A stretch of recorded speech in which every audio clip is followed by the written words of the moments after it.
Good morning, everyone. Thank you for coming. My name's Nicole Barcikowski, and I'm the Director of Country Programs for the Health, Finance, and Governance Project. Thank you all for being here this morning.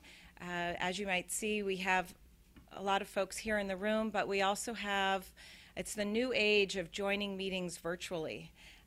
So we are anticipating quite a few participants online as well. I think our last meeting we had over 100 folks joining us from around the world. So we'll check in a moment and see who's joined us virtually. Want to welcome you all to a session, a meeting and conversation around strategic purchasing for health. I'm going to put on my glasses because I can't see everything that I'm supposed to say here. I just want to introduce the session and tell you a little bit about what's going to be happening this morning. This is the second presentation in a series on Advancing Health Financing for Governance series. And we're going to be focusing on why strategic purchasing is important. And we'll start off with an initial overview of strategic purchasing, what it is, and the 4 factors we have found to be critical for implementation to be successful. Then we'll take a deep dive into some specific country examples, including a look domestically at the implementation successes and challenges. To get us started this morning, we wanted to do a bit of a polling exercise. This will help bring in our virtual audience as well as all of you sitting in the room today. So if you'd like to get out your phones or your tablets, this is the new age of technology. And hopefully this will give us a better understanding of our audience and your experience with strategic purchasing as well. And don't worry, you don't need to download anything. But for those of you who are in the room, you can use your phones. And for those of you who are overseas, you do need to, this will incur a cost. But you don't need to use any capitalization or anything like that.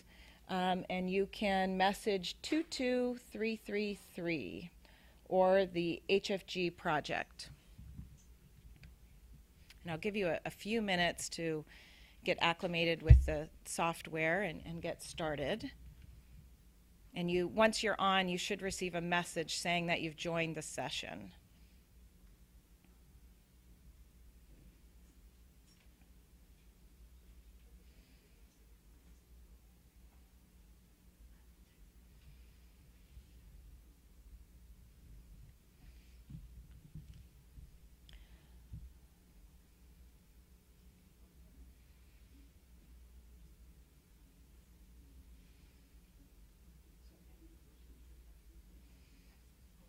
Okay, so hopefully everyone's able to join.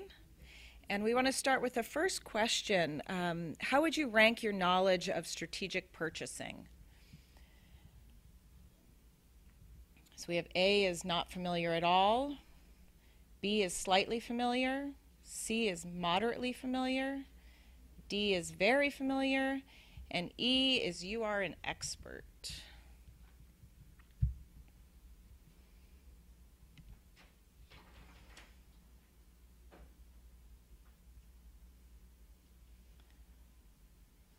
So let's see, it looks like moderately familiar. Oh, we're in a tie here. Neck and neck. Slightly familiar and moderately familiar seems to be winning out.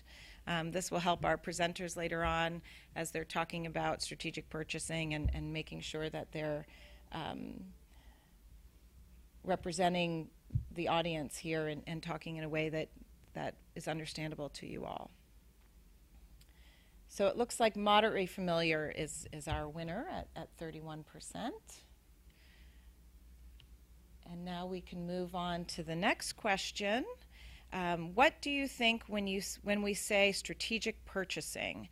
And this is, instead of being an A, B, C, or D, this is going to be a word cloud. So what comes to your mind when you hear the phrase strategic purchasing?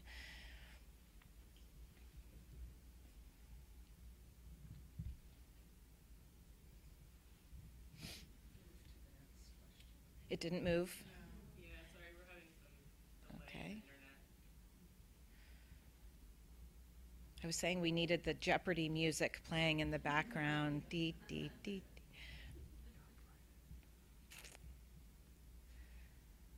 So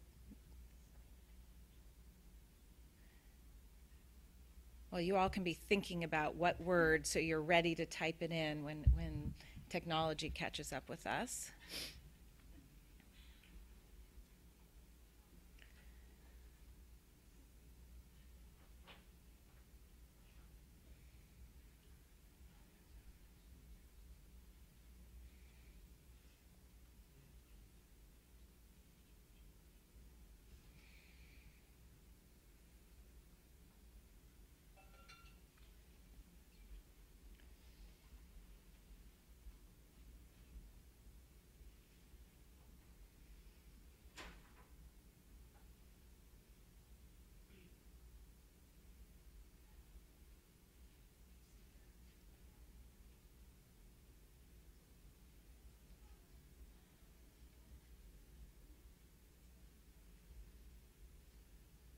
Looks like it's slowly coming.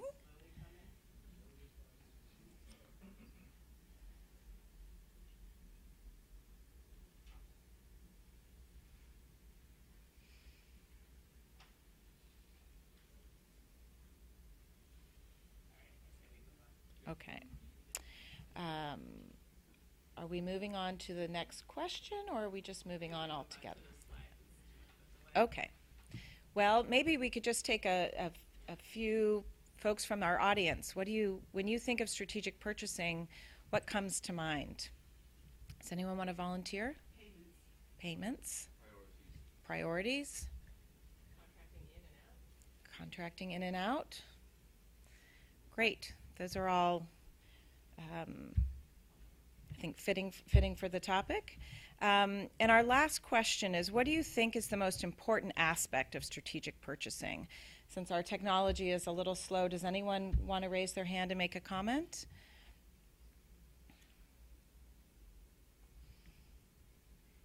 Go ahead, Catherine. Getting the providers on board with whatever you're proposing. Certainly, right. Anyone else have any other comments or thoughts? Getting the right measures. Sure. Perfect. Defining what you want to buy. Right. And we'll hear more. Oh, go ahead. From whom? And from whom? Perfect, yeah. The preconditions or readiness requirements. Right. Preconditions, readiness. All good. Thank you. All right, well, we'll be hearing more about strategic purchasing and answering some of these questions in just a moment. First, I want to introduce Rena Eichler. Rena is the president of Broad Branch Associates. She concentrates on the application of incentives to improve health systems performance. She's an economist with more than 2 decades of experience in global health, working on national and local policy development, implementation, and evaluation globally. Rena has provided technical support on strategic purchasing that incorporates performance-based incentives to organizations and countries such as the World Bank, Gavi, Inter-American Development Bank, and I could make a long list of many others that she's worked with, including Bill and Melinda Gates Foundation and others.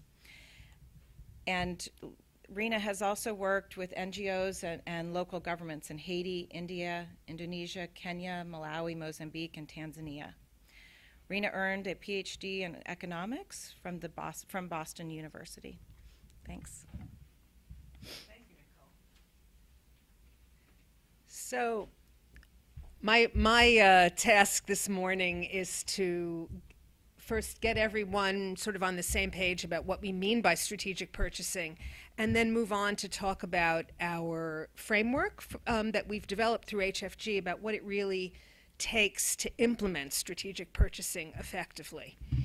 I'd like to thank my co-authors on the brief. I hope you had a chance to pick it up outside. Cheryl Cashin and Lauren Hartel were co-authors, and then we had contributions from a number of other colleagues from HFG. How do I move the? You should just be able to, the number of people. No.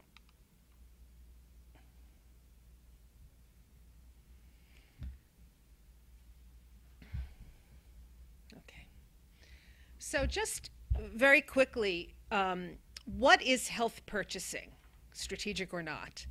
Health purchasing is simply paying providers on behalf of a population for health services. You need to think through when looking at any purchasing model or system, who is the purchaser, what services are being purchased, from whom, for whom, and how. And a purchaser is not only an insurer, which is often a misconception. Ministries of health are also purchasers. It could be multiple actors. It should be working now.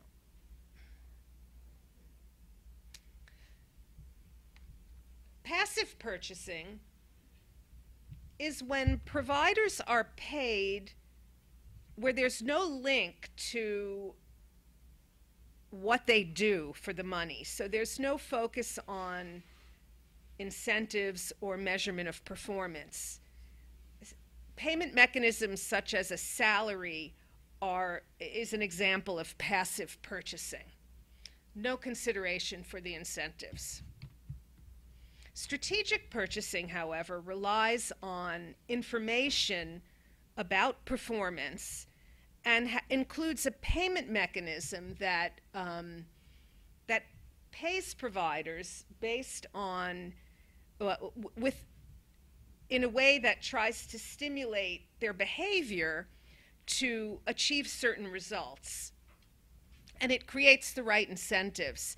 And these incentives also contribute to multiple things that improve the performance of the health system, using resources more effectively and efficiently, making sure that care is delivered at the right level in a system, making sure there's a focus on quality. There are a number of ways that this can be designed, and that becomes a more strategic purchasing model. Now, strategic purchasing can be a powerful tool to drive health systems. A lot of these issues on the slides are the things that can be impacted. For example, if you pay providers a fee for each service delivered, we know that there's a likelihood that there will be many of those services delivered, whereas other models might result in fewer of those services delivered. That has an impact, for example, on the volume of services as well as the distribution of services. You can reward equity, you can stimulate how different types of staff and medicines, different inputs are used. You can focus on quality. There are a number of different ways that strategic purchasing can be used to develop more health for the money in a country. It's not easy, however. Many of you, or some of you, mentioned when you think of strategic purchasing, you think of provider payment mechanisms or contracting, and that's certainly part of it. But there are a number of other pieces that we have found really without focusing on the implementation aspects, it's very hard to realize the benefits of strategic purchasing.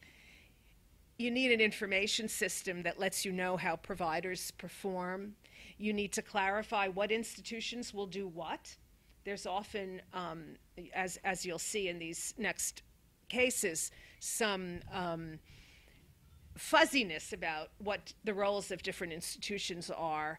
You need to have technical capacity to, for example, decide what benefits to include and which ones not. You need the systems to process payment, to contract. Someone mentioned contracting.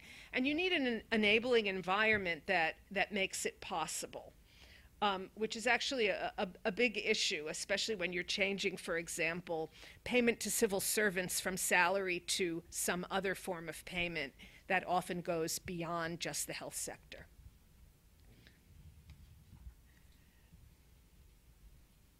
As I said, we found in our work at HFG that strategic purchasing is sometimes made without full consideration of all these implementation factors.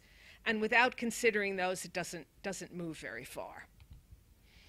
So we put together this framework that looks at 4 sort of buckets that are, they're somewhat overlapping. The institutional structures, roles, and responsibilities, who does what, the operational systems, how is it done, and the capacity, do people have the knowledge, the skills to do it, and how does it operate within an enabling environment that makes it possible for everything to happen. What institutional structures are very important, and the reason is often when a country moves from passive purchasing to strategic purchasing, there may be a new entity who now is in charge of paying and contracting providers. So you often see in countries a movement from the Ministry of Health basically running the system in a passive purchasing type of model to a strategic model where you have another entity whose job it is to pay providers, to contract, to do a number of things. And very quickly, in many countries, you start to see a lack of clarity on what is the role of the Ministry of Health and what is the role of this purchasing entity. And without clearly defining that, there are a number of challenges that occur, and we've seen that in a number of settings. So some of the things that need to be decided are what's covered, what's in the benefits package, and what's not. Who, for example, is a beneficiary of some sort of subsidy, and how do you enroll the population? You need to know who is going to pay for it. How is revenue going to be collected? How are the funds going to be managed? And you'll see in a minute that's a big issue because you often have cases where the Ministry of Health decides on the payment mechanism, but this entity that manages the operations of strategic purchasing is required to manage and break even. But they don't control some of the decisions that are needed to be able to make sure that they can break even. Bit of a challenge. Contracting, as somebody mentioned, the provider payment mechanisms, of course, rate setting, contracting, there's a whole number of operational elements that you need to think through the institutional structures to do it. Who does what? And then you need the systems that do a number of those things. Here's such a list of some of them. But underlying all these systems is the need for information. You need information on the providers, whether they meet preconditions. I think somebody mentioned that earlier. Claims management, provider payment, enrollment. There are a number of systems that are needed to make a strategic purchasing sort of model work. And you need to have knowledge, skills to do a number of these things. The enabling environment is very important, both within the health sector and beyond. And I'll share an example in a minute in the Kyrgyz Republic where just recognition that governments change caused the government to actually pass a regulation requiring a certain payment mechanism. Because if you don't think about that, once a government changes, a lot of things that have been implemented could be rolled back. And we've certainly seen that in the United States as well. Civil service regulations extend beyond the health sector. Public financial management rules are very important. They extend beyond the health sector, and you need rules that allow paying for outputs, because strategic purchasing in some way is about paying for information about what's actually delivered. If that's not allowed, if payment is not allowed, you have to really relook at the financial management rules for the country. There are a lot of issues around what happens at the national level and what is the mandate of a more decentralized or subnational level in a country. We see disconnects between the national role and decentralized role in a number of countries. That's a challenge. And then donors also can impose a challenge in that they often give funding in an earmarked way. So it makes it difficult for a country to fully implement strategic purchasing if they need to, for example, focus certain money on HIV or something like that. It limits flexibility. So all of this is part of the enabling environment. So I'm going to talk a little bit about Indonesia first. HFG has been working in Indonesia. We have been helping the government. Indonesia has implemented a national health insurance system with a single payer that is close to covering the majority of the population. And because it's such a complex and decentralized and diverse country, there was a need for the government at the national level to know what's happening. How is it really working? So we supported a process through HFG of implementation research where we helped and are helping a group of stakeholders at national and district level define priority questions that they would like answered, and then conduct field research to see how is this really playing out at the district level on the ground, to try to understand, are there processes not working as intended? What are the challenges? To help inform changes. And a lot of the focus in Indonesia has been on payment mechanisms at the primary care level, and a concern that capitation payment as it's currently designed is not alone achieving the goals of this strategic purchasing reform.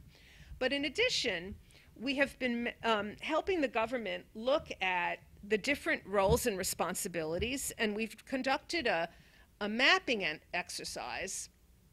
This is just part of it to give you a sense, where we looked at different functions, benefits enrollment, monitoring. You see a bunch of the different entities. And this is an example here of the purchasing agency in Indonesia called BPJS, and then the role of the Ministry of Health. And you'll see that the Ministry of Health, for example, has the role of designing provider payment mechanisms and setting rates. But the purchasing agency has to manage the money, has to remain in fiscal balance. And that creates a tension. They don't control decisions about some of the really important levers that they have to be able to drive changes in the system. And in addition, I mean, this is just one part of the mapping. There are parts of the system that are controlled at the district level that also create some conflict with the national level reform. And by helping the country map out all these different roles, who does what, it helps them see that they need to address some of these issues if the goals of their strategic purchasing reform are going to be achieved. And we highly recommend this approach in a lot of settings. It can be helpful.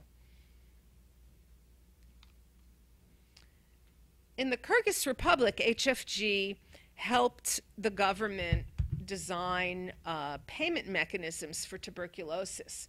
But part of this is also part of an institutional change in the country, in that the Kyrgyz Republic had dedicated TB hospitals where the staff were paid salary, and people who had tuberculosis would come and stay sometimes for months in the hospital. Part of the change, and this was mandated by law, was that all hospital payment in Kyrgyz Republic had to be paid for through DRG payment, a diagnostic-related group payment.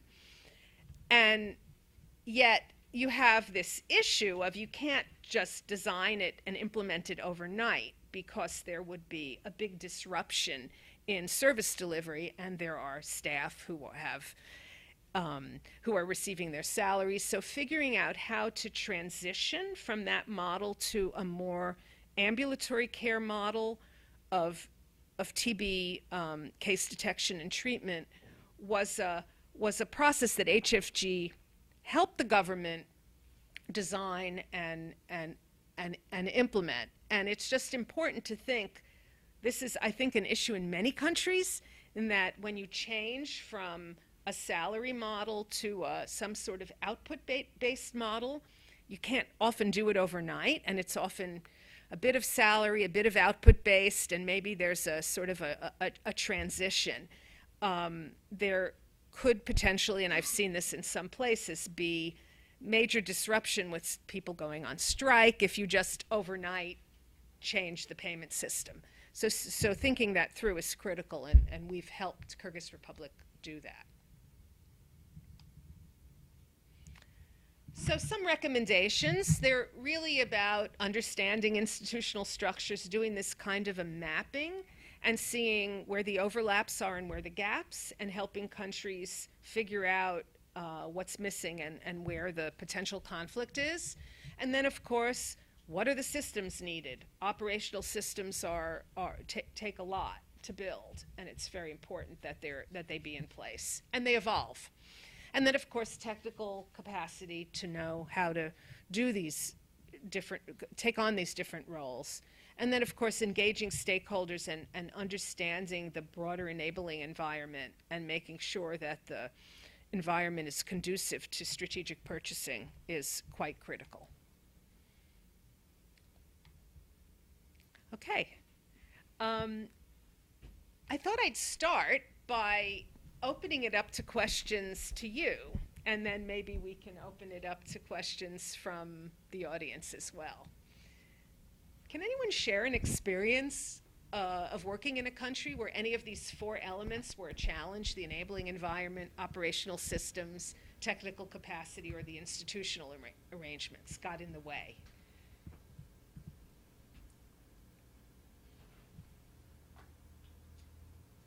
Yeah. Does someone have the microphone? Yeah. And please tell us who you are when you... I'm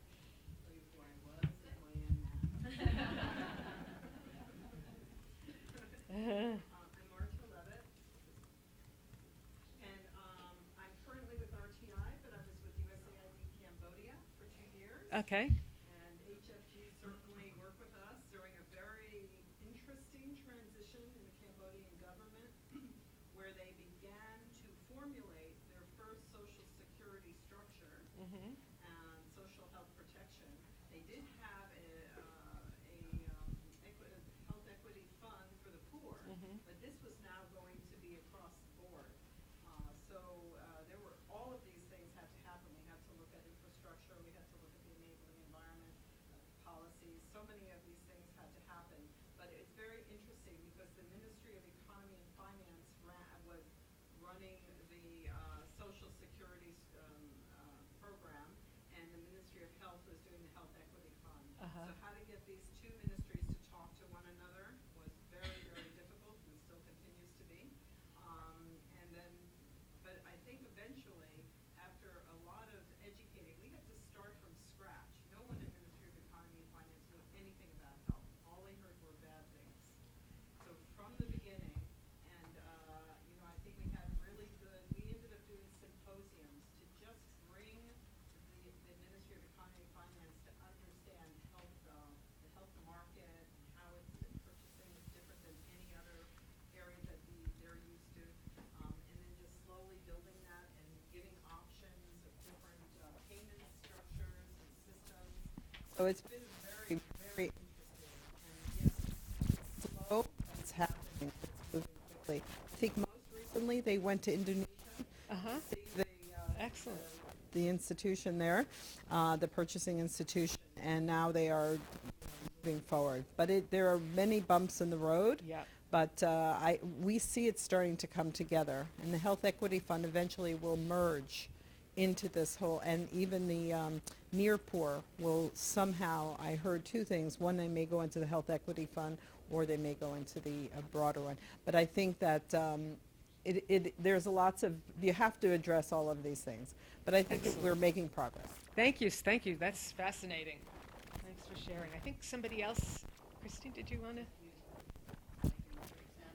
Yeah. My name is Christine Ortiz. I work for University Research Co. and formerly worked with HFG.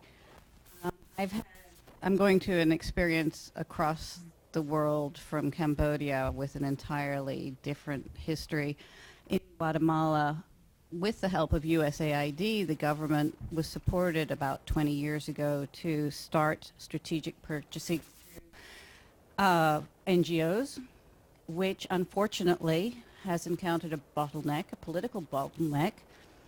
There is no longer an enabling environment, and with all of the drama around corruption and the scandals, the government, with a lot of backing from the people in Guatemala, have totally removed any possibility of contracting. It's no longer legal.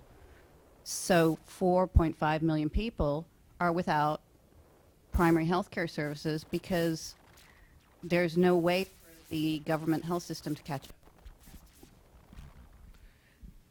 Wow, that's fascinating. So the issue was concern that the government was not contracting in a transparent way. Is that Indeed, that was the issue. That was the issue. Okay. Does anybody else have a comment? We have someone from the back here.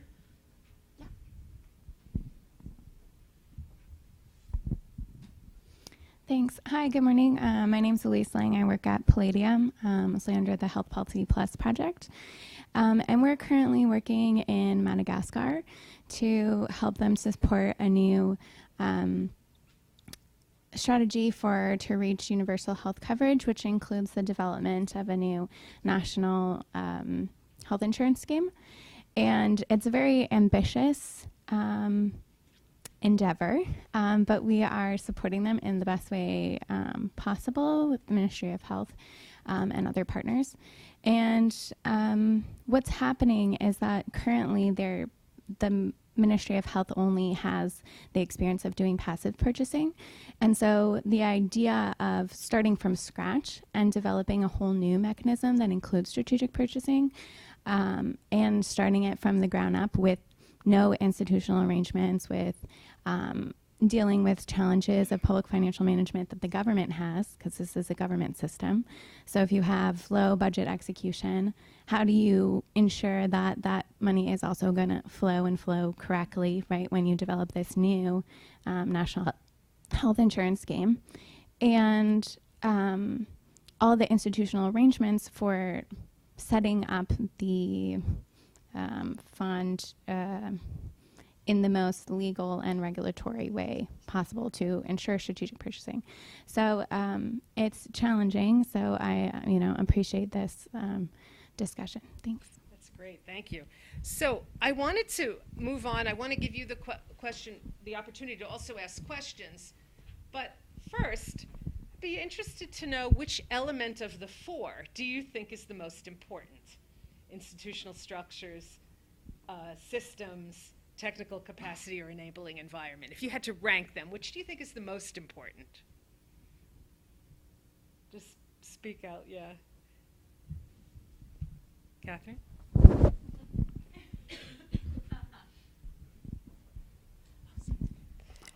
I would think it would be the enabling environment, because that allows you to make progress on the other three. Like if you're not even allowed to do, to invest and make decisions to move forward, then you're stuck in the water. Yeah. Anyone else?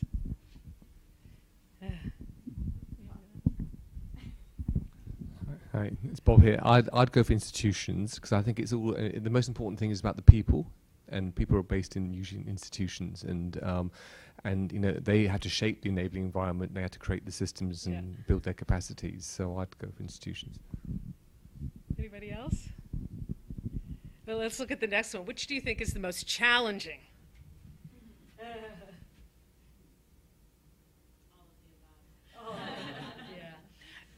I think that we probably see that in different environments, different parts are the most important. I mean, you have environments where the government, or through a campaign for president, says, we're going to have universal health coverage and we're going to implement this system.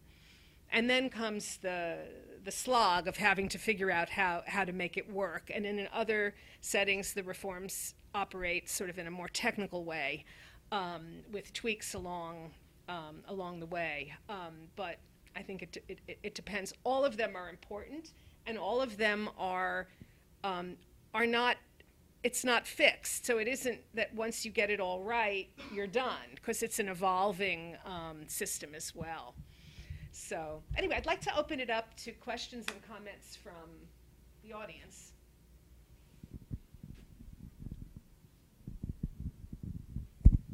Yes, please. Good morning, and thank you for the presentation. I'm Jacob Hughes with MSH, and something you said early on in the description of strategic purchasing is stuck in my memory, that it's about purchasing on behalf of people. Yep. How do we factor into the equation the patient and the patient's voice, and ensuring that what's being purchased is in their best interest, and that there's an accountability relationship between the patient and the purchaser? It seems to me the patient is the ultimate purchaser, aren't they?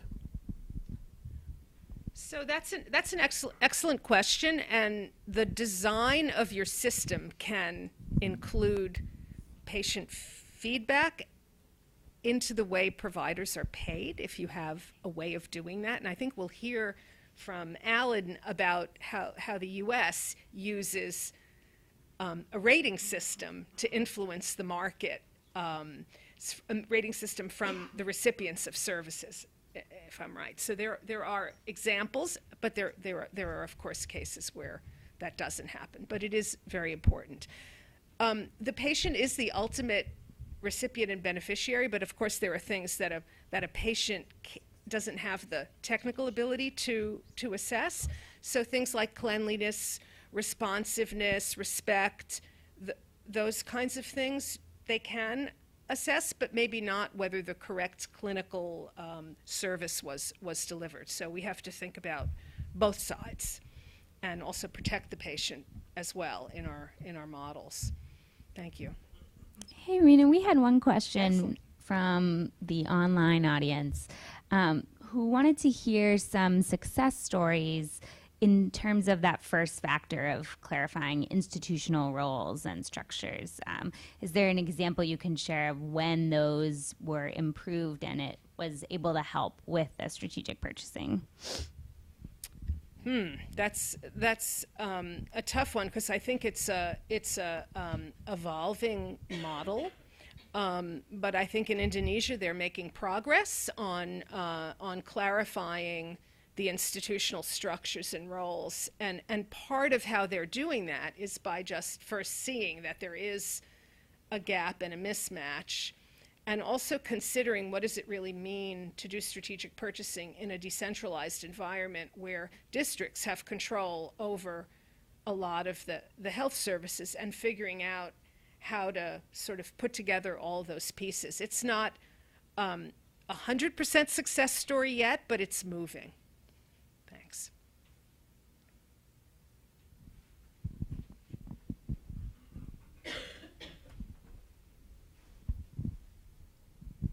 Tihomir, Strizrep. I'd like to add a comment to the previous question and give you an example from my country, from Croatia. We have a national health insurance fund, and patient associations are represented in the board of the National Health Insurance Fund.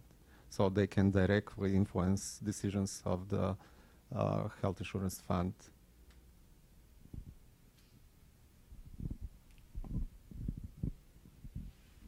Comments, questions? Is there anything else, Lauren, from online? Maybe we can hear a bit from Cambodia again.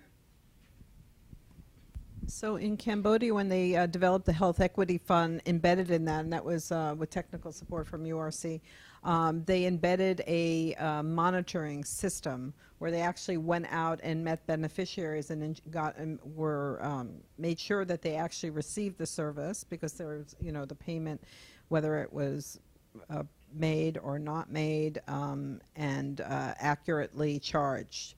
And so they had a whole system, and then there was a system in case they found some irregularities. and that went all the way up. So there is a way to get that kind of feedback on the payment side. It wasn't necessarily a patient feedback about satisfaction, but I think that one is tricky. What do people want and what should they get is Right. two different things. So this is a really interesting point, which is once you start somehow linking the payment to outputs or some sense of performance, you need to verify that those services were actually delivered.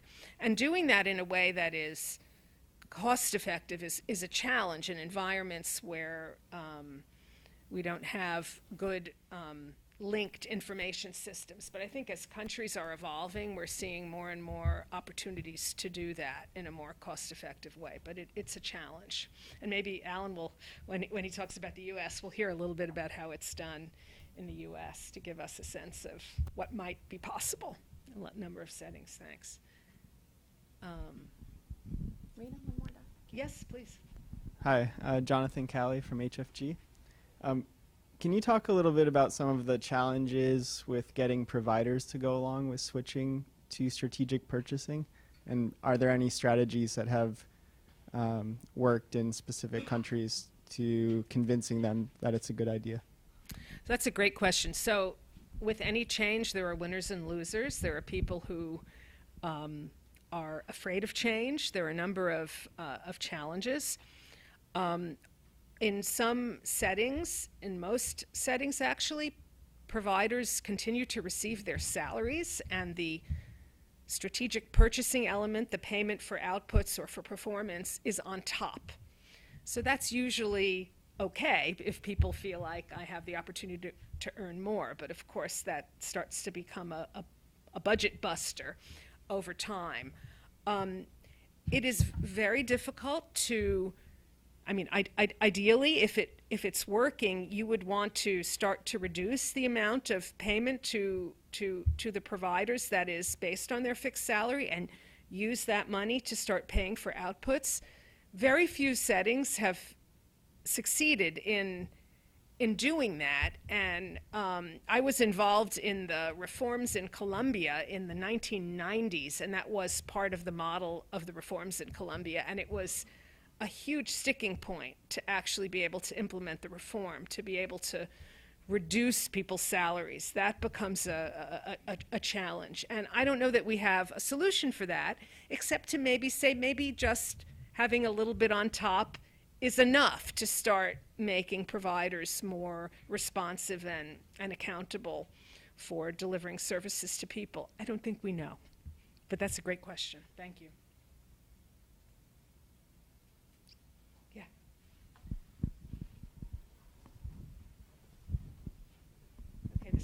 This will be the last question. Thanks. Oh, again, a comment from my personal perspective. I think that it's very important to prepare reforms on the consultative basis, to include providers from the very beginning in the development of the provider payment methods, because in that way you get a buy-in from their side. Yes, yeah, that's critical. Okay. So thank you, and maybe we'll transition now to the next session.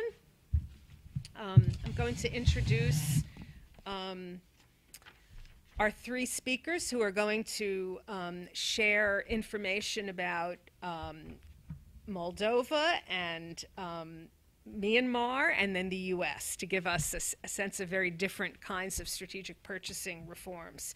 Tihomir Strizrep has worked for 9 years in the healthcare administration of the Republic of Croatia, and he's worked in a number of positions, including the director of the National Health Insurance Fund. So he has experience managing this monster as well as helping other countries manage it.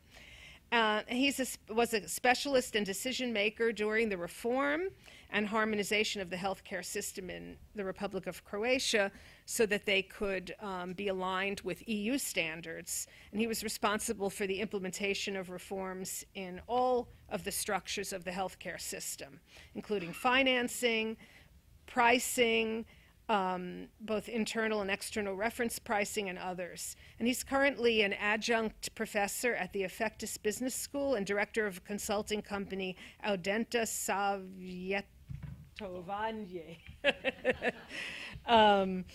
And he's also acts as a consultant for a number of organizations, including HFG, but also the World Bank, WHO, a number of others. And then we'll have Alex Ergo, who is a health economist with also more than 25 years of experience addressing inequities in health and improving the efficiency of health systems. And he's worked in numerous countries, from middle income to fragile states. And he's currently lead health economist with Broad Branch Associates, my colleague. And he's currently based in Myanmar, where he's supporting the formulation and implementation of the National Health Plan. He has a master's degree from the University of York in health economics and his PhD from Hopkins University here. And then Alan White is a nationally renowned health economist and principal associate at Apt Associates, highly respected for his rapid response to clients' complex information and research needs with data-driven creative solutions. He's the senior health economist for the health policy practice at Apt, and he leads projects and guides the practice's health economics. He's worked on issues related to quality of care, public reporting, so this will relate to some of the comments we've heard, Medicare payment policy, and long-term care. And he has led a team that developed the 5-star quality rating system for nursing homes that is reported on the Center for Medicaid and Medicare Services Nursing Home Compare website. You can all check that out. And he's worked on a number of evaluations as well. So we have a very rich, wide range of experiences and country cases to hear from. And so please, while each one will present, note down your questions, and then hopefully we'll have a rich conversation after they finish. So I'll turn it over to Tihomir.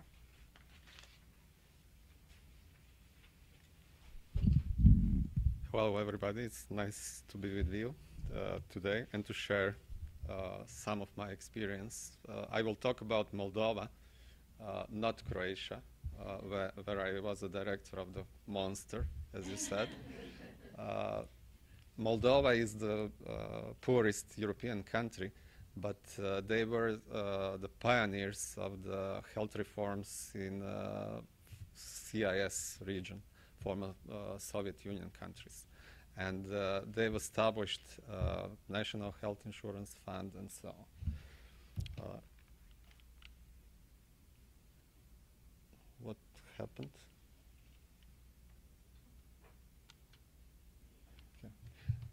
So I will start from the institutional structures, and from this slide you can see the similarity with Indonesian case, because there are many stakeholders who are involved in the development of the provider payment methods, contracts, sample contracts, and so on. So as you can see, there is a National Health Insurance Fund, which is officially single purchaser of medical services, but on the other hand, they don't decide on the payment mechanisms. They don't develop provider contracts on their own.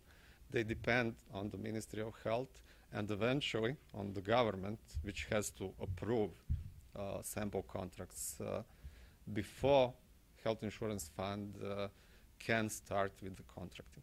So we cannot really talk about the purchaser-provider split in Moldova, because government, and through the Ministry of Health, is also a provider of healthcare services.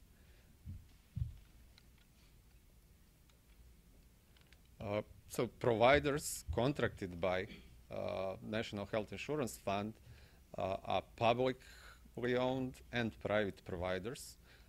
Public providers are owned by the government or national government or local government, and as I said, in that way, government and Ministry of Health are involved in the health system as a provider of the services. these public facilities officially have high level of autonomy. They can manage their human resources. They are allowed to do that. In fact, they really don't do that. For example, when I visited basically all hospitals there, and when I talked to the directors, one of the things was that all of them said that they are understaffed, that they have a huge problems with the number of doctors, number of surgeons especially. But when I looked to their performance and calculated how many surgeries per week they perform, it was around 2 per surgeon per week. So from my perspective, they were not understaffed. They are overstaffed. But all of this staffing is based on the staffing norms developed by the Ministry of Health, which is based on inputs. So the whole system looks like developed in a way to enable strategic purchasing, but the reality is different from that.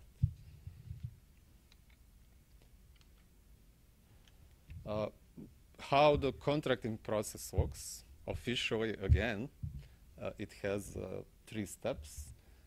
First step is from the provider's side. They develop their proposals for the next fiscal year. Then there are 3 rounds of negotiations between the providers and National Health Insurance Fund, and eventually they sign a contract. But in reality, again, things are pretty different. There is almost any influence from the provider side on the final contract, on the volumes of services which were contracted, on the annual budget, and so on. When we talk about the provider payment methods, again, on the paper, everything looks very sophisticated, very modern. They use DRG system for the payment of the acute inpatient services. They use capitation and pay for performance for the payment of the primary health care, and per diems for long-term care. But I will give you another example from one of the hospitals which I visited there, related to DRGs. Before I visited that hospital, I asked for the DRG data from the National Health Insurance Fund. And I saw that there was an extremely high number of acute myocardial infarction cases in that hospital. And that was one of the first questions which I asked the hospital director: how come that they have so many myocardial infarctions in their catchment area, much more than anybody could expect? And he said, who gave you this information? That's not true. We didn't have so many of them. And I said, these are informations which I got from the National Health Insurance Fund, and they've collected information from your side. He said, no, that's not true. And then he called his hospital statistician. They still use old Soviet type of medical statistics. And that statistician came with different set of data based on these old forms, Soviet forms, and the difference in numbers of patients with myocardial infarction was 5 times more in DRG data than in official statistics. So basically they didn't care about the informations provided to the National Health Insurance Fund. These informations were not, and still are not, audited at all. Payments are not exactly based on these informations. National Health Insurance Fund transfers monthly installments to the hospital, and they really don't use DRGs as an instrument for the strategic purchasing, although it is there, and it is based on the Australian DRG system. Similar things with primary health care and long-term care and so on. There is an information system to collect DRG data from the hospitals. That's the only national level IT system. They collect these informations on the wards, on the paper. Then administrative personnel key in all the informations, diagnosis and procedure related informations into the online system. But as I already said, they don't care too much. They don't care at all if the quality of information was good or not. They didn't develop a monitoring and audit system to audit quality of the data. Besides that, providers don't get any feedback to see how their performance compared to other similar hospitals, for example. So they really don't know where they are, if they are good or not, if they are better than others or worse than others. And feedback to the providers is, from my perspective, one of the most important things to improve the whole system. I will give you an example from Croatia related to the feedback. When we started to publish all informations on hospital services, immediately after that, 1 or 2 days after we published that for the first time, there were articles in all newspapers, on TV, discussions, debates on the TV, and so on, about the performance of the hospitals. So National Health Insurance Fund didn't have to do anything to improve their performance because they were pushed by the public, by the journalists to improve their performance. And there was no any director who wanted to be director of the worst hospital in the country. All of them now wants to be directors of the best hospitals in the country. And as I said, without any direct influence from the Ministry of Health or National Health Insurance Fund. So it is very, very important to include, to involve public and to inform public about the performance of the providers, because that will create additional pressure to the providers to perform better.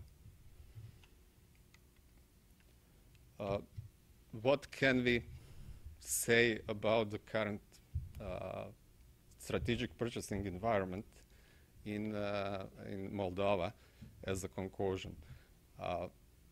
Although everything looks pretty well developed on the paper, reality looks different from that. They still have very low surgical activity, for example. Performance of the providers is not monitored or audited. Average length of stay in the hospitals is still much higher than in comparable countries. They still have many hospitals, and the responsibility to develop network of the hospitals is on the Ministry of Health and eventually government, which has to approve that. At the same time, National Health Insurance Fund have to contract all hospitals, all public hospitals, which are a part of the national network. Bed capacities are still high, and occupation rates are low, and so on.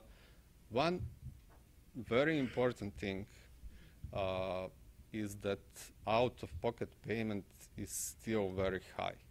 And I really think that the level of income of the providers from the official sources and unofficial or informal payments is very important if we want strategic purchasing to work. In Moldova, majority of the income of the doctors is still from informal sources. So they don't care too much about the reforms made by the National Health Insurance Fund and the Ministry of Health. And I saw similar examples in other countries, in Kyrgyzstan, for example, where they, on the paper, have the same system as in Moldova, but most of the income for the doctors is still coming from informal sources.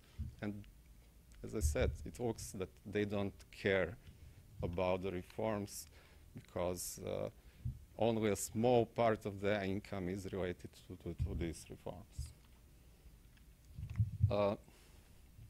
Besides that, one of the characteristics of Moldovan system, and it's the same again in many other CIS countries, post-Soviet countries like Kyrgyzstan again, Ukraine or Azerbaijan or any other, is that there are still many inpatients with the conditions which can and should be treated on the outpatient basis. So you can see that hospital discharges for infectious and parasitic diseases in Moldova are still much, much higher than in other European countries, and that surgical activity is much, much lower. Thank you.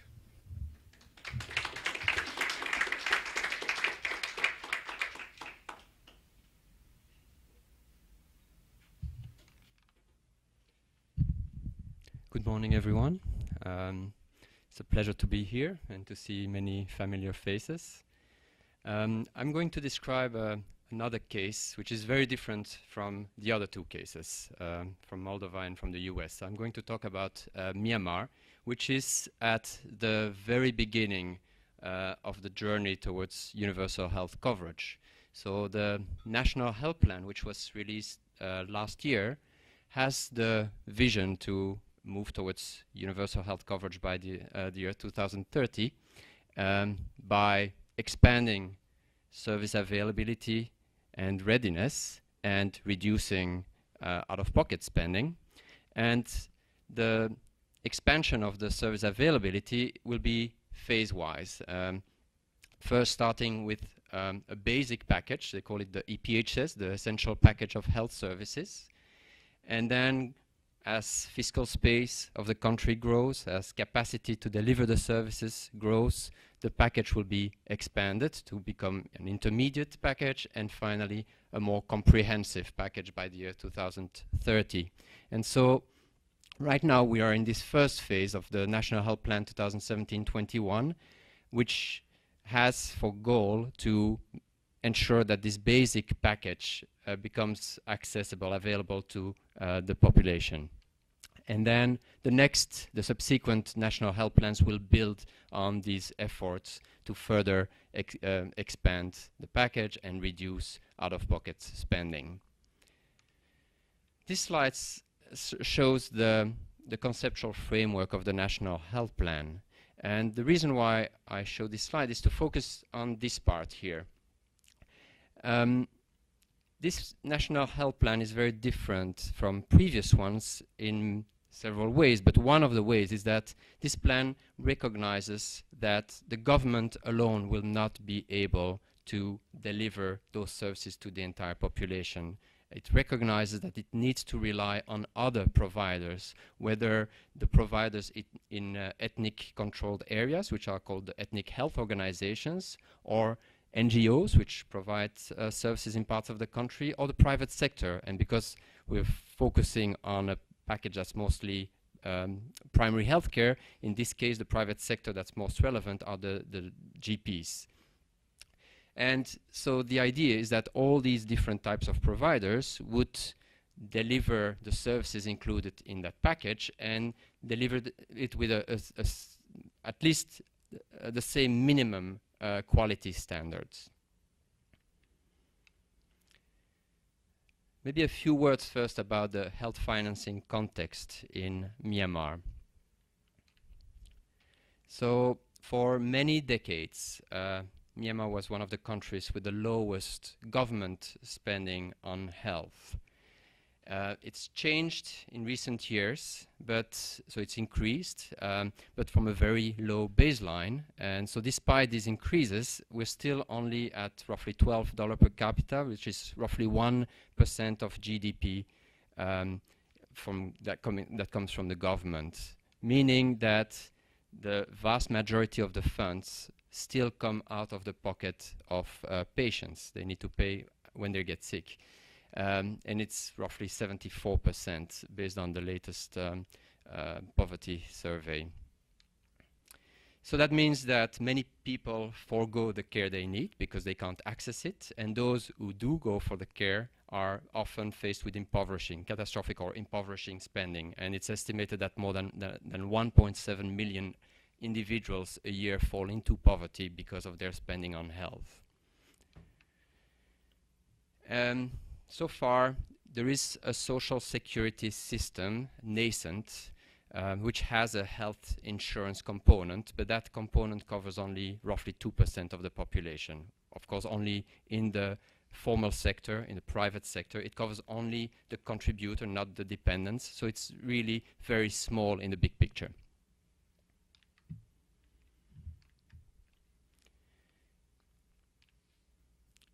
So, as I showed in the slide with the conceptual framework, the government recognizes the need to engage non-government providers. Then the question is how? What does that mean, to engage? And the way the government wants to operationalize that engagement is through strategic purchasing.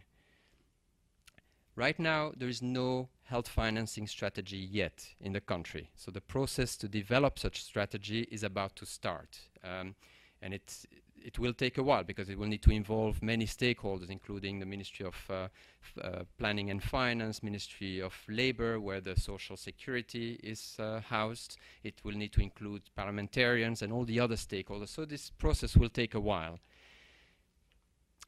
At the same time, there is no experience right now in the country in terms of strategic purchasing.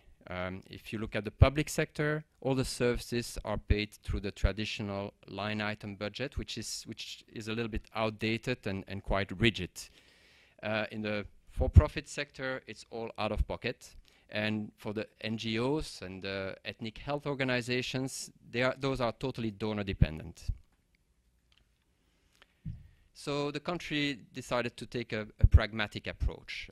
And rather than wait for this health financing strategy to be totally finalized and endorsed, why not already start with developing the skills that are needed, the capacity that Rena was referring to, the systems that will need to be developed?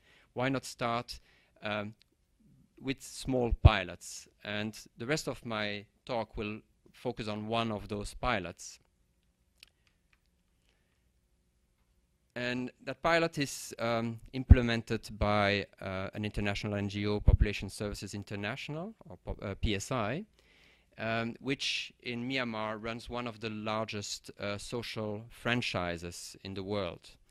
And so, because they are already in this kind, engaged with this network of private GP clinics, they thought this would be a good platform to start testing some ideas in terms of strategic purchasing. And so in this pilot, PSI contracts a handful of GP clinics in the Yangon area. And basically the GPs that participate agree to provide a certain package of services, which is not yet the same as the one that I mentioned earlier, the essential package of health services, because GPs don't have the capacity to and are not allowed to deliver all the services that are included in the EPHS. But the idea is to gradually move towards that same package. And so the GPs agree to deliver those services. to the households that have been identified, which have been first targeted. Those are the poorest households in those areas in Yangon, which are basically which have a lot of slums and migrant populations coming from the rural areas. And so those households have to register with the clinic. They go through a free medical checkup, which is also an opportunity to detect some of the non-communicable diseases and to get a better profile of the population that the GP covers. And in return for delivering this package, the GP receives a mix of capitation payment and performance-based incentives. And this pilot is part of the strategy that's also outlined in the National Health Plan, where basically, in this case, PSI simulates the role of a purchaser, because there is no, apart from the Ministry of Health and the small Social Security Board, there is no clear picture as to who the purchaser will be in the future. And so PSI plays the role of a purchaser with these GPs, and gradually will increase the number of GPs that are part of this experience. In the meantime, build all the skills that are needed. How do you identify the beneficiaries? How do you define the capitation amount? How do you define those performance-based incentives? All the skills, the systems that Rena was referring to in her presentation are being developed through this experience, and the idea is to transfer gradually those skills to whatever entity will become the purchaser in the country, and basically to expand and replicate this experience. Gradually, government money will also start flowing to this entity, so the purchasing entity will start getting the funding instead of PSI. PSI role will then change. It could become some sort of intermediary, which can then handle the contracting of many GP clinics to remove some of those administrative complexities from the nascent purchasing entity. And then other, for example, ethnic health organizations will be able also to receive money from such purchaser and channel that money to their clinics and so forth. So that's kind of the vision, to start from the bottom with concrete experiences, showing what works, what doesn't work, learning along the way, and expanding. And this is where HFG comes in. Rena mentioned what the HFG is doing in Indonesia, which is an activity that covers both Indonesia and Myanmar, to introduce implementation research in the context of the move towards universal health coverage. So in Myanmar, HFG works closely with PSI to build implementation research into this pilot that I just described. This is also an opportunity to already sensitize all the key players. So through this implementation research, we're bringing around the table all the key players. The government, so including the unit that's overlooking the implementation of the reforms, the GP society, the providers, the donors, they're all part of this experience where we are going through cycles of learning, and each cycle of learning takes 3-4 months, where all these stakeholders discuss and agree on what the most pressing questions are. Those questions are then investigated, and the findings are brought back to this team, this scale-up management team, discussed, and the team discusses also what kind of corrective measures need to be taken based on the learning that comes in. And at the same time, we're trying as much as possible to document the process, mainly for the internal stakeholders, but this, and this is my last slide, these briefs, we have 3 so far, are also shared more globally with other countries, because I think the learning that comes in this kind of experience is really key, because as previous speakers mentioned, strategic purchasing is something that evolves. You never get it right. So it's really critical to build the learning into the process so that you can constantly adjust and improve. Thank you.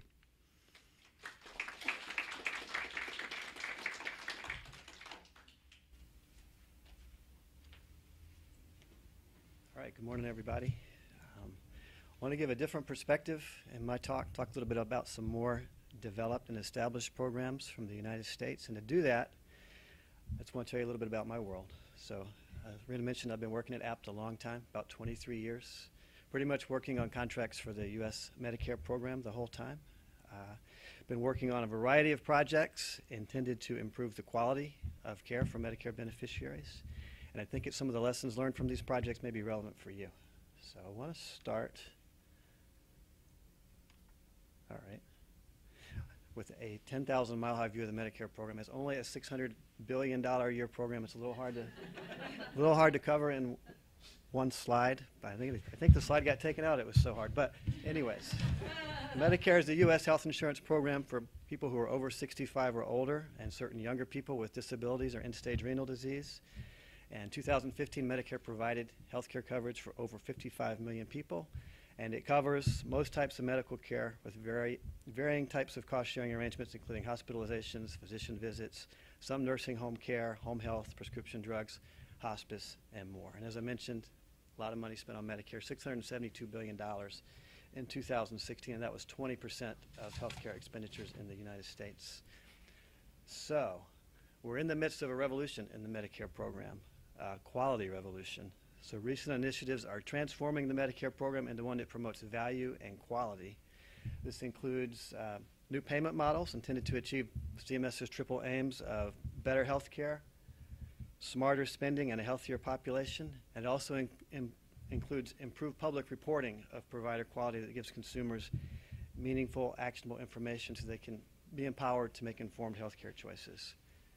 This transformation is occurring rapidly. By the end of 2016, 30% of traditional Medicare payments were tied to value and quality. CMS has a goal that by 2018, that'll be up to 50%.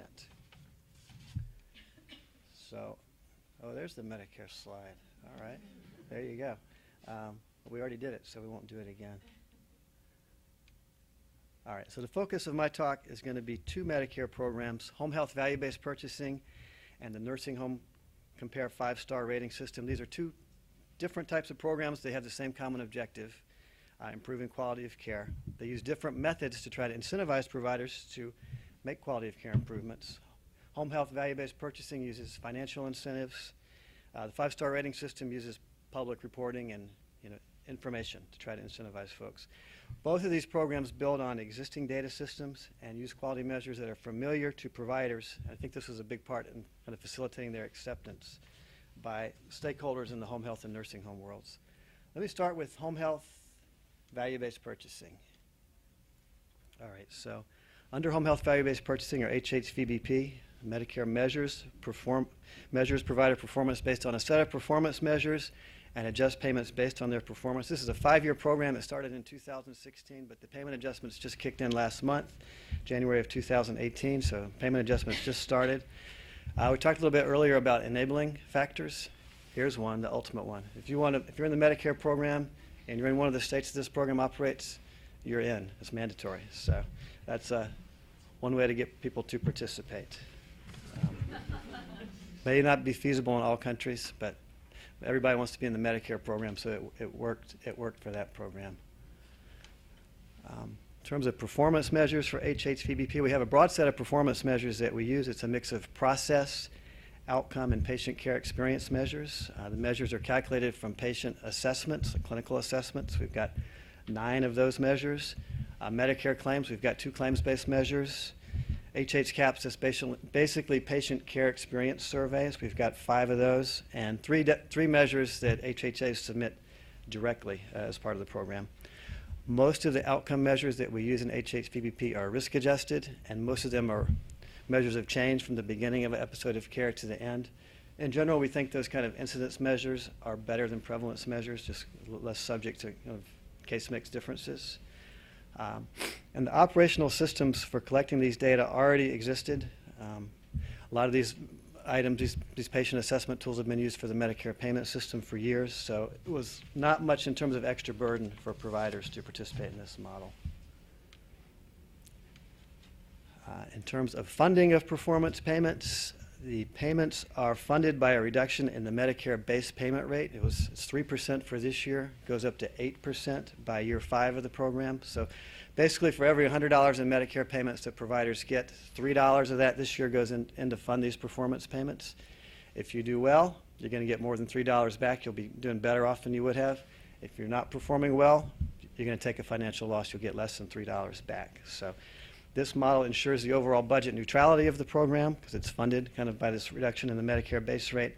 I think a key limitation of this approach is that we're not able to really tell providers what level of performance is associated with what kind of payment adjustment. It really depends on relative performance for all the agencies in your state. And we calculate performance payments separately for each state, and in most states separately for small and large home health agencies. We feel like regular reporting to agencies on their performance is an important part of HHVBP. So participating agencies receive reports both quarterly and annually. So the quarterly reports are intended to support continuous quality improvement, and they include performance information on their performance using the most recent data available. From a lot of the measures, it's just with a 3-month lag. So we gave them reports in January of 2018. They had data through September of 2017 for most measures.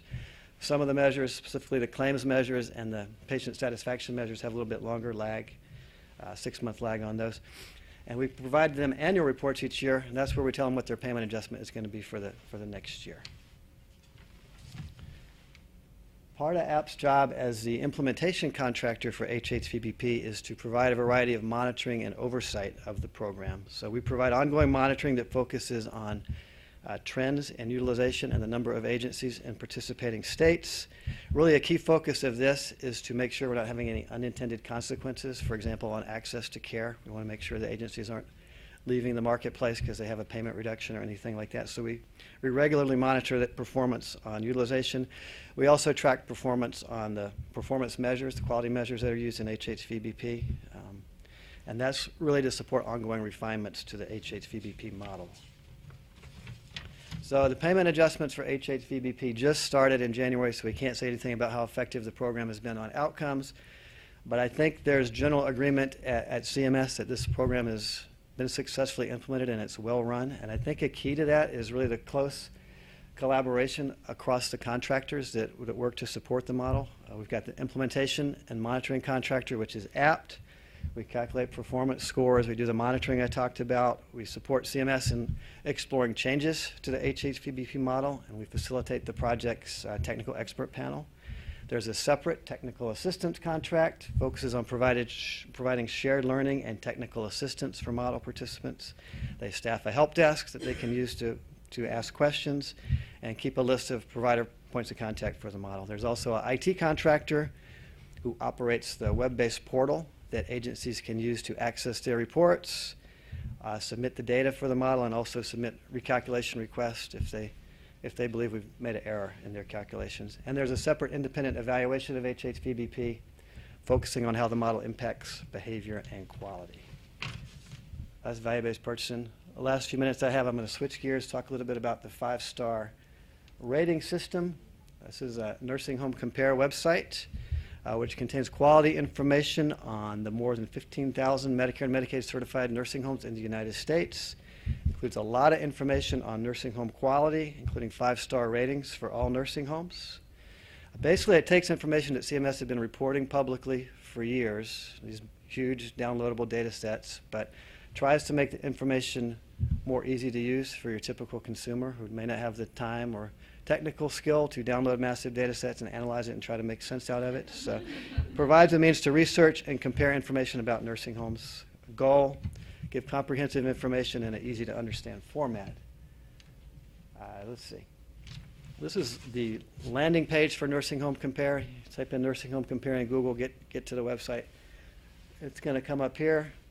You can type in, if you're looking for a nursing home in a particular city or with a particular name, you type it in here, and it will show you all the nursing homes in that market that meet your search criteria. This is results for a few of the nursing homes in Charlotte, North Carolina, which is my hometown. And it provides some information on the name of the nursing home, their address, and then rates them on these, just like you see on Yelp or Amazon. Five-star rating category, there's 4 different dimensions. There's an overall rating, which is the one on the left. They're also rated on their inspection surveys, their staffing level, and their quality measures. And because a lot of people like to be close to mom or dad if they go to a nursing home, it tells you how close the nursing home is to where you started your search from. This particular screenshot has a nursing home that's got a 5-star rating, that one on top there. Also has one that has a 1-star rating, perhaps not the best nursing home in Charlotte. This is intended to be a starting point for figuring out what issues you might want to talk about when you go visit nursing homes.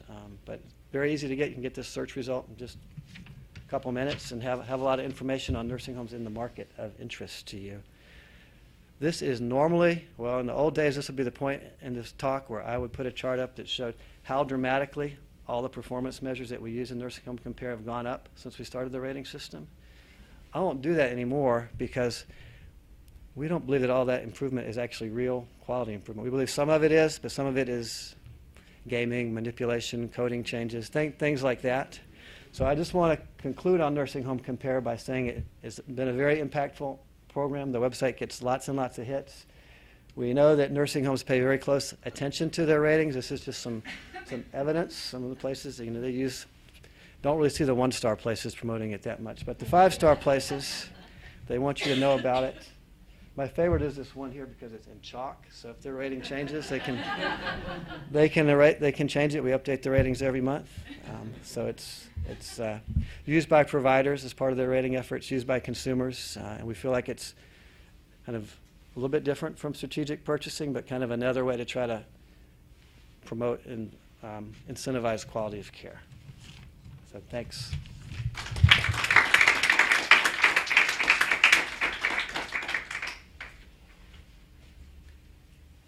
So I'd like to open it up for questions. There's rich information here. Yes, please.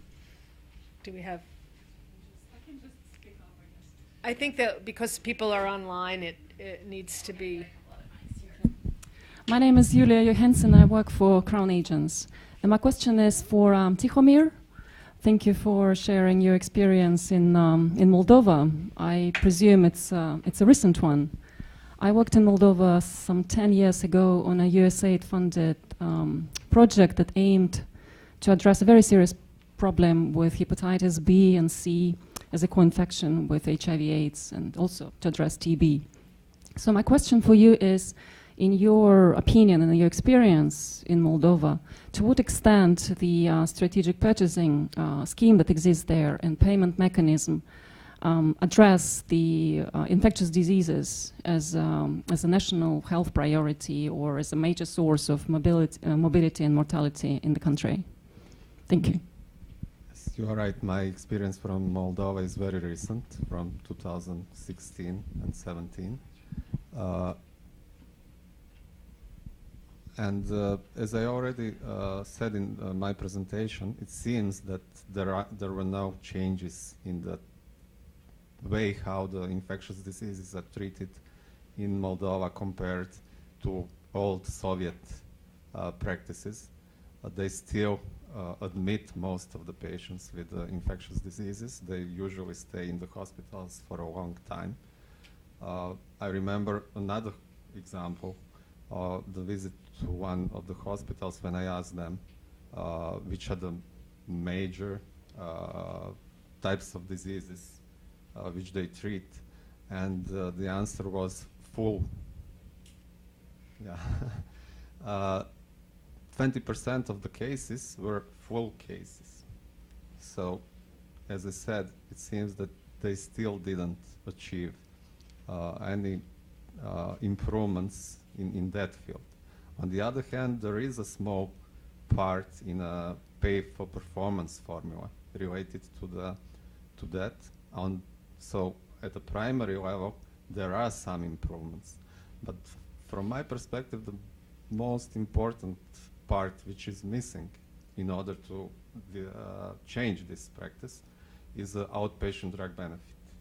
So if a patient wants to be treated free of charge, they have to be admitted to the hospital, because hospital has to provide necessary drugs.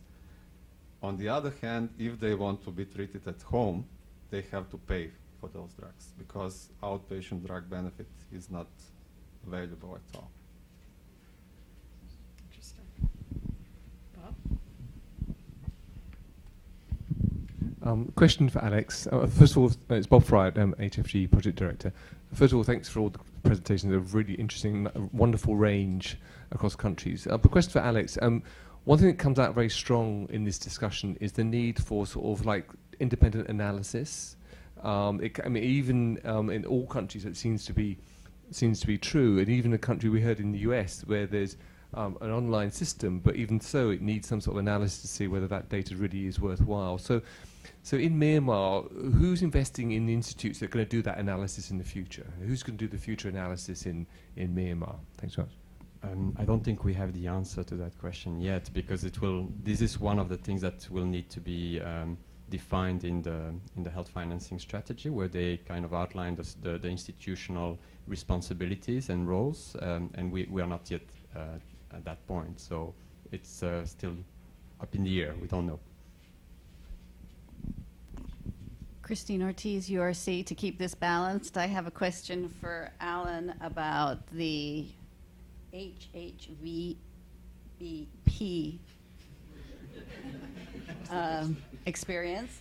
And I'm mostly interested in developing countries, but perhaps something that you have thought about in the US, and please tell me about any discussions there have been, is how do you approach improving quality in underperforming providers when they face payment reductions, when they're actually getting lower payments back, so they don't have the money necessarily to improve the quality? I'd be really interested in hearing your input on that. One dimension of the HHVBP model, thanks for the question, because I don't think I mentioned this in the talk, but in HHVBP, you can earn performance points both for your performance level and for your improvement relative to the baseline. So even agencies that are low performers can do quite well in HHVBP if they're improving over time. So that's one. I think that's a key dimension.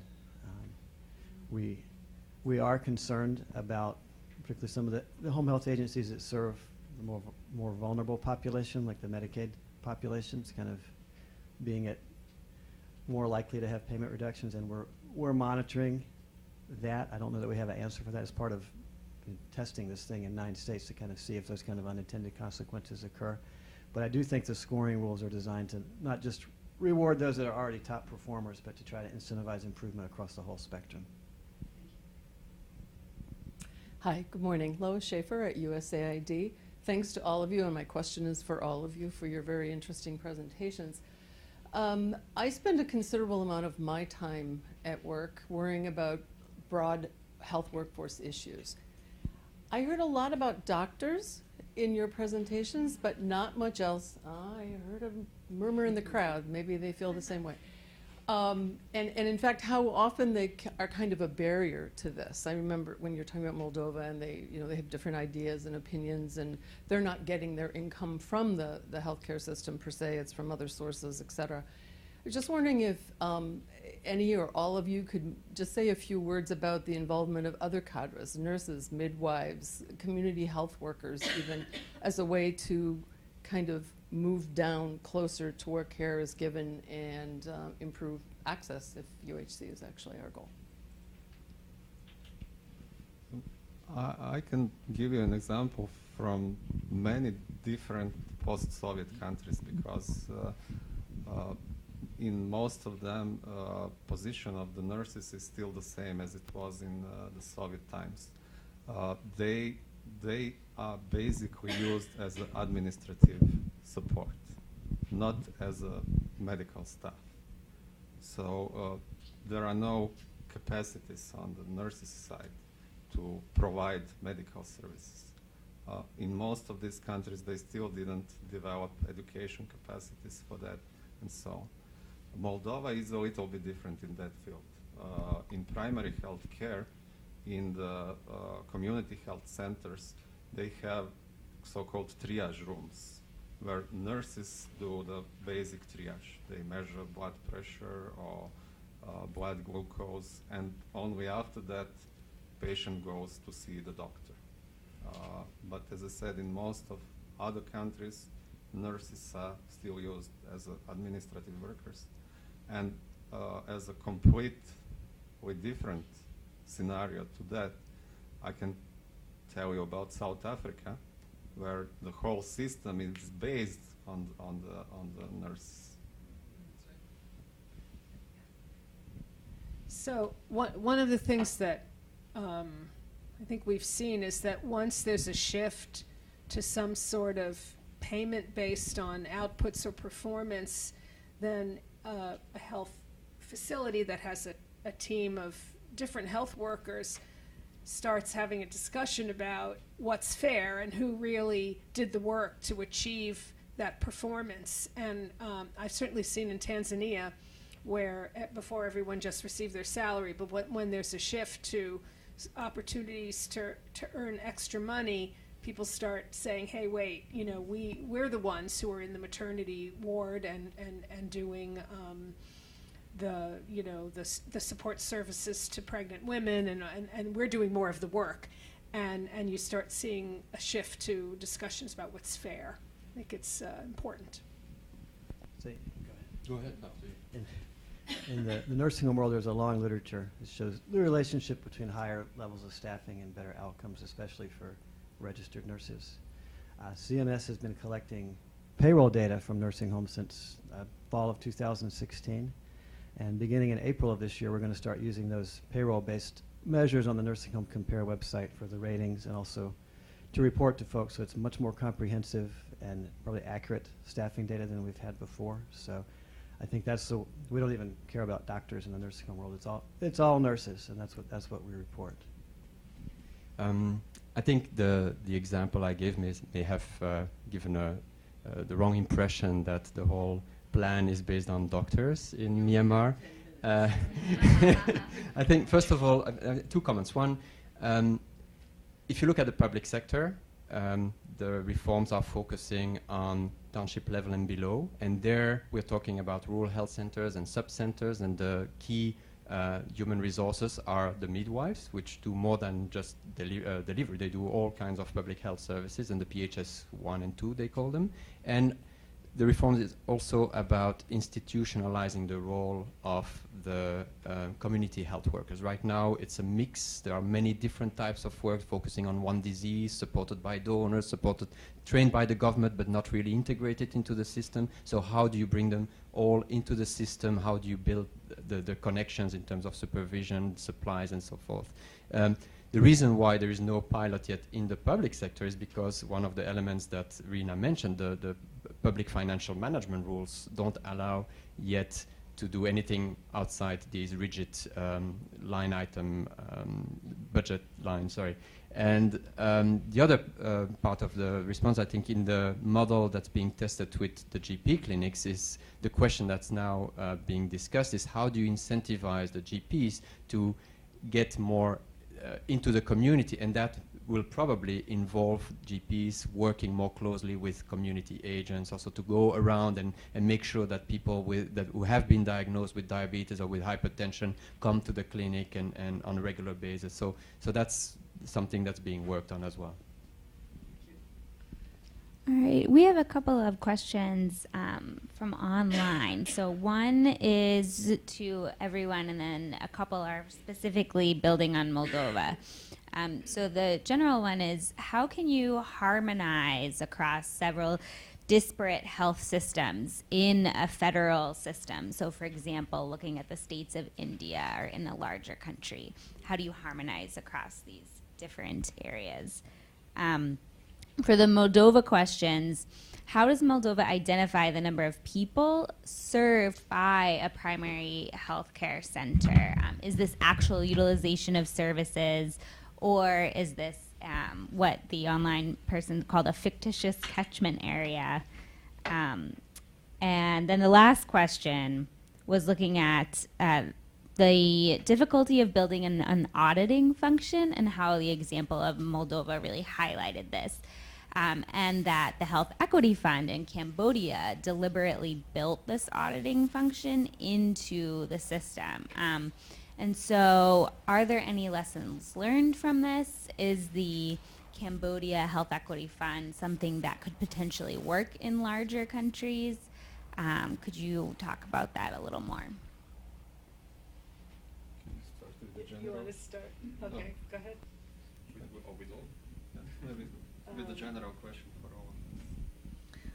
I mean, not easy. I think we have countries like Nigeria and India and Indonesia that are federalist countries with a lot of responsibility for health being at the state or even subnational level.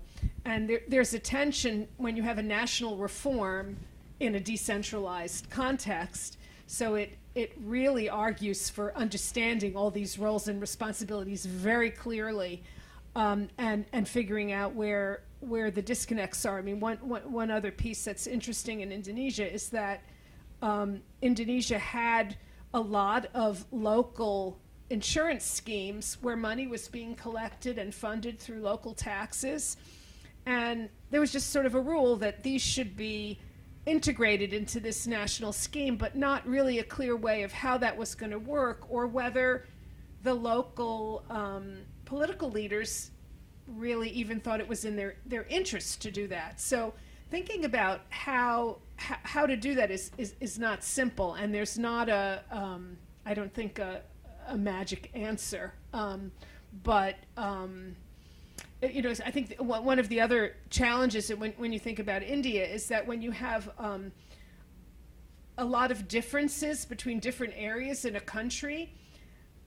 if you have your national hat on, you're looking to have maybe the higher income areas cross-subsidize lower income areas, but if in a decentralized context, that may be politically very, very challenging to do. So all of these things, they don't have easy answers. They require a lot of negotiating and discussion and compromise, probably. I have recent examples from two countries, from Ukraine and South Africa. They are struggling with that problem now for years, as it seems. In Ukraine, they have 27 oblasts, regions, and most of the health functions are on that level. But primary health care is a function of the even smaller local entities. Mm-hmm.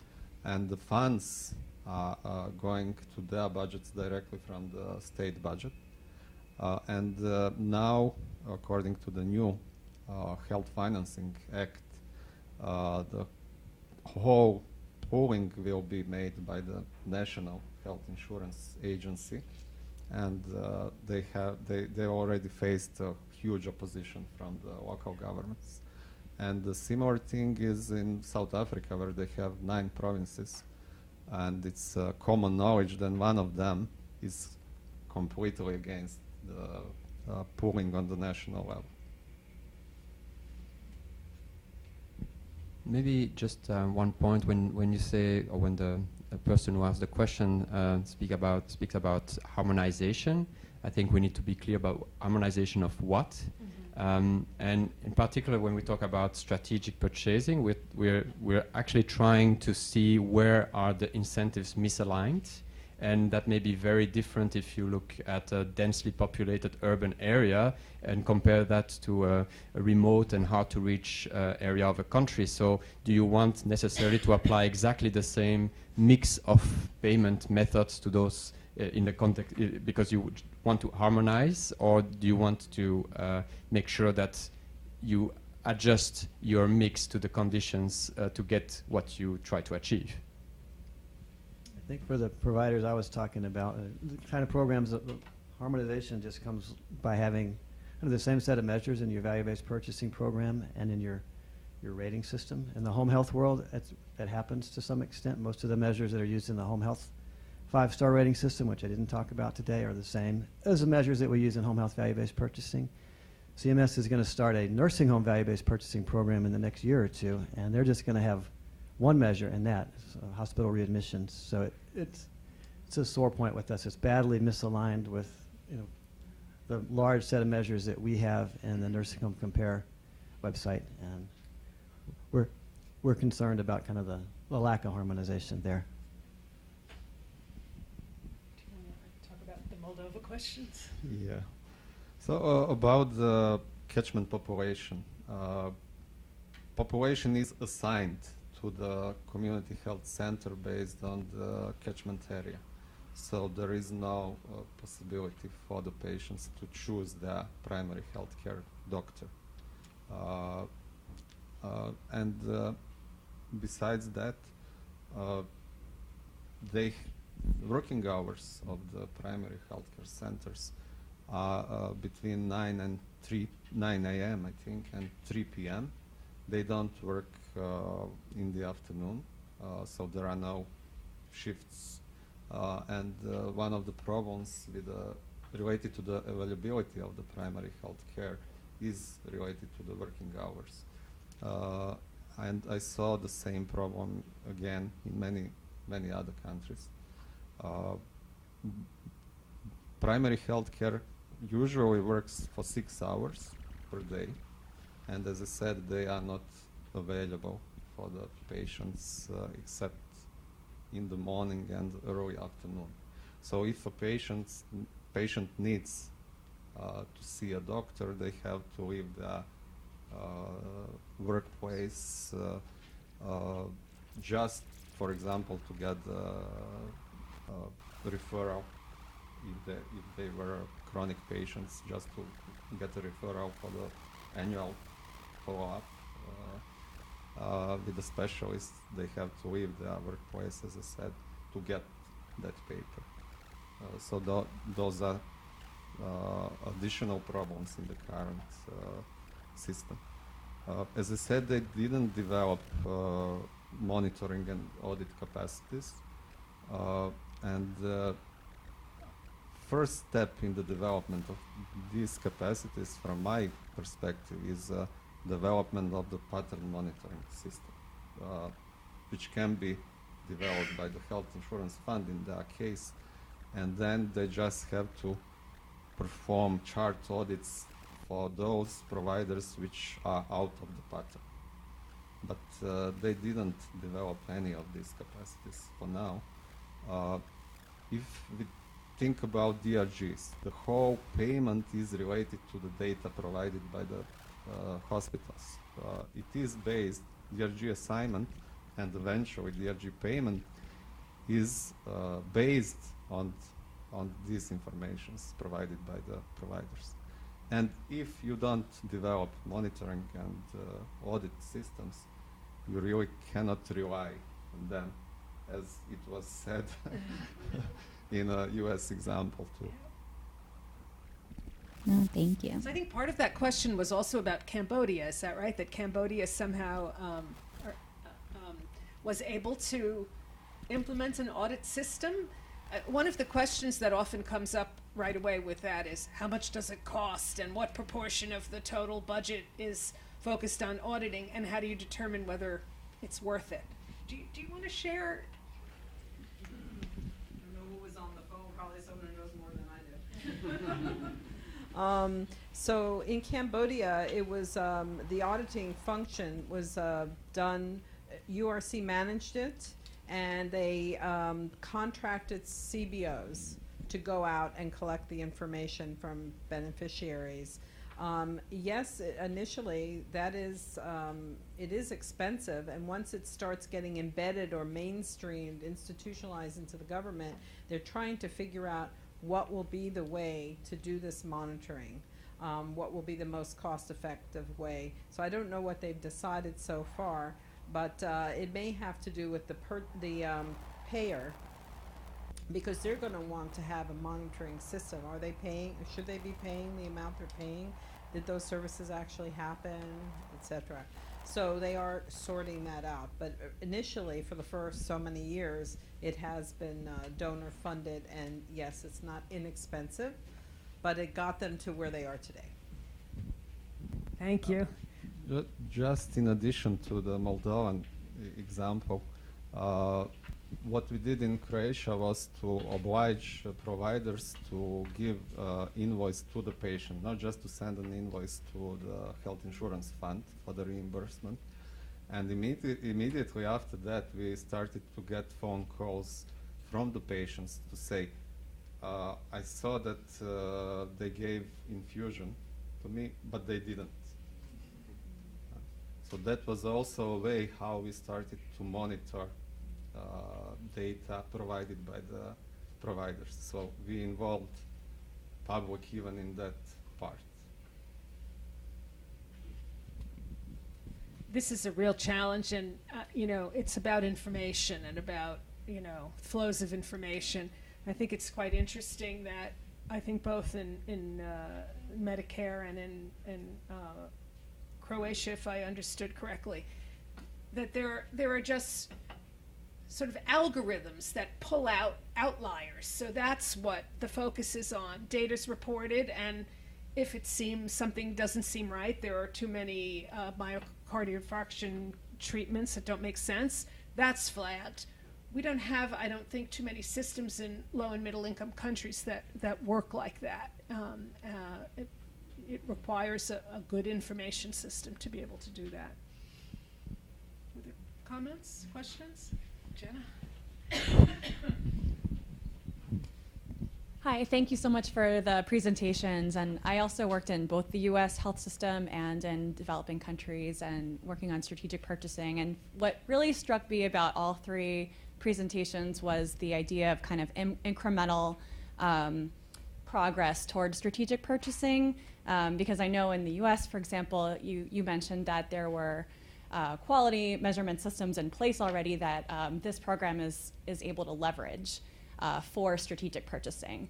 And I know that those quality measurement systems were voluntary for decades. People were voluntarily reporting quality information, and then there was an incentive to voluntarily report these systems. This is like years and years and years, and do we have that type of time in some of these developing countries? I think that there's a challenge in a lot of these countries where we don't have a decade to do some of that incremental work, and how do we do it given that administrations change and the implementing agencies aren't writing regs every year to enable this type of change over time and incremental kind of baby steps toward strategic purchasing. So I'm just curious to hear from the panelists about specifically developing countries. How can we help countries make these incremental steps toward a kind of more sophisticated strategic purchasing system? An easy question. Yeah, you are doing that in US for 20 or more years, as you said. In Croatia, we are doing that for 15 or more years. In Estonia, they are doing that for 15 or 20 years. But there is a huge experience from these countries which now can be shared with the developing countries. And one of the purposes of this workshop, I suppose, was to share that experience, that there is a know-how which they can use.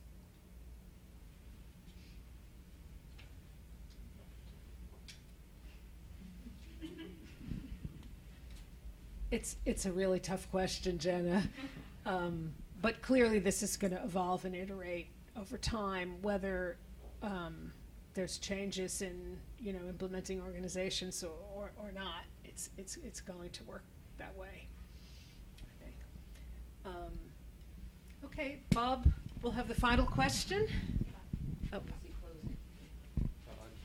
Ask a final question, but first of all, a big thank you. I know coming to the end, but related to that, presumably this will never end. I mean, and so presumably we have to be in for the long haul. And I was just going to ask about just a quick comments about, is that really going to be the case? I mean, because the technology changes, service models change.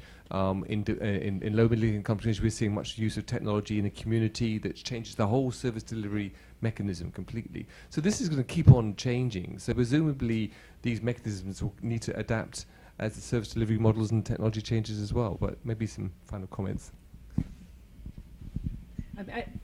I think that's right, and I think that's one of the areas where implementation research can be very powerful, by seeing what's happening quickly and feeding back what you're seeing to policy people. There's opportunities to tweak and adapt and take advantage of changes. But this is, another challenge, but also exciting. Questions about evolution? I think some countries also have the opportunity to leapfrog in Yes. some ways, and I think that's definitely that can take some shortcuts, but in the end it's still a learning experience, and even if there are global lessons you can draw on, when you start trying to apply them in a local context, you will still face implementation challenges. So I don't think you can get away from the fact that it's an ongoing process and it takes time and it continuously evolves. And nursing home compare changes every few months, so it's always evolving to take advantage of new measures and new technologies, new information that's out there. HHVPP, it's a little more clunky because it has to go through the rulemaking process, which slows it down some, but we're always looking for opportunities to improve that model too. But you can't view it as a static, push a button, produce the measures. It's a very, very dynamic environment for both those projects. So I'd like to thank everyone here in the room and online, and our presenters for sharing these very rich cases and examples, and we look forward to learning as we all evolve and as systems evolve over time. Thank you.